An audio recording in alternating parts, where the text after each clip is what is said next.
let's look at page 2 from notes 7-3. On the top of this page, there are 4 special logarithmic values that you want to have memorized because this will help make simplifying and solving a little more efficient when you see these special ones show up. So let's look at the first one.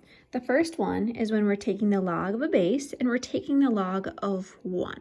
So the base can be any number, but what we're taking the log of is 1. So how we can figure that out is converting to exponentials. This is really saying a to what power gives me 1, okay? And remember, that's by using our conversion from the front page, converting between exponentials and logarithms.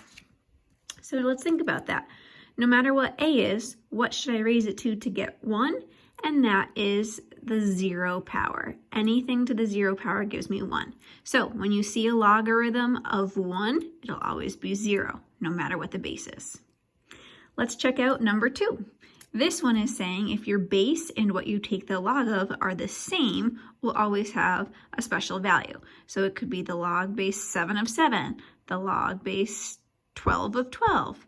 What will that equal? So let's convert this to exponentials again. This is really saying convert the base a to what power gives me a. So what would I have to raise a to get a? And that would just be 1.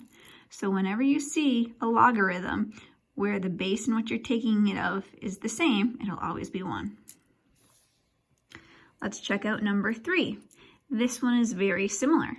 So convert to exponentials. Our base is a. So a to what power gives me this quantity, a to the x.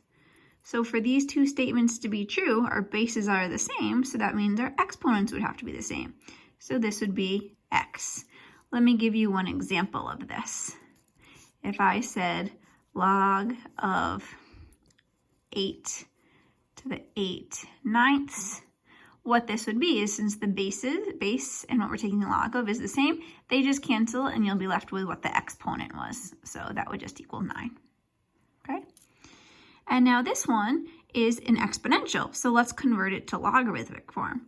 So to convert to log form, we would have the log, our base is a, so base of a, of what gives me the power, log base a of x. So what would this question mark have to be for these two statements to be true? It would have to be x. So an example here would be if I had 7 to the log base 7 of 12, the 7s would just sort of cancel and you'd be left with the number 12. Okay, so those are your 4 special log values that you want to have memorized.